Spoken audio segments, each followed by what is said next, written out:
Hello friends and fans of the Montreal Canadiens. How are you? In this video, we'll talk about some great news for the Habs season. Make sure you are already subscribed to our channel so you don't miss any updates we post here. The Canadiens acquired Kirby Dach from the Blackhawks at last year's NHL draft in exchange for a first-round pick, 13th overall, and third-round pick, 66th overall, in said draft. The Blackhawks were starting their rebuild over and were moving on from Dach, and the Canadiens took the opportunity to provide Dach a new home. Dach's impact with the Canadiens was almost immediate, and he continued to grow as a player throughout the season. He finished the season with 38 points, a career high despite playing in just 58 games. Now Dach must take another step going into this season, as he continues to develop as a player. Dach, a former third overall pick in the 2019 draft, has the makings to be a star in the NHL. He's got the size, standing at 6'4", and a great set of hands to go with it. He's also a good skater for his size, and as such has a great toolkit the Canadiens are trying to unlock. Last season was a great example of what Dach can do. Now it's about putting it together and kicking it up a notch heading into this season.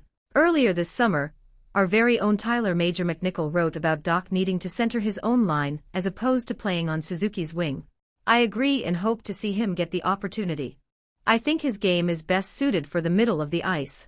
One of the knocks on Dach for a while was his inability, or perhaps unwillingness to use his size to his advantage. He definitely started to do more of that last season, and the results speak for themselves. Even just looking at how the majority of his career-high 14 goals came, they look to be a byproduct of using his size, going to the net for deflections, rebounds or tap-ins. The natural evolution is to continue to refine his physical game, winning more puck battles in the corners, getting to the front of the net, and just imposing his will upon his opponents. But Dach could also stand to gain from becoming a more perimeter threat.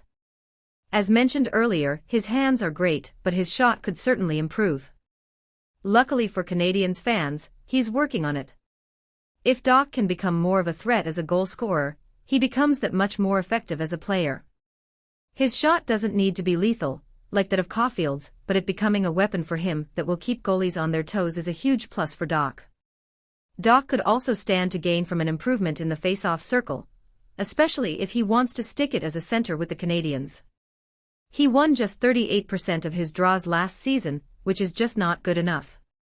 Still, Dach has the makings to be a very good centerman in the NHL. The Canadiens want to start winning games pretty soon, and if they're going to do that, Dach will be a big part of that. He took a big step in 2022 to 23, but now he needs to find another gear in 23 to 24. He has the toolkit to be a star in the NHL, it's just about unlocking it. He's getting there, but this season will be a big test for him. And for you, fan? What is your opinion on Kirby Dach? Comment below. If you're a big fan of the Canadiens and want to stay up to date with all the news from our team, subscribe to the channel and turn on notifications so you don't miss any updates. Until the next video. Go Habs! Go!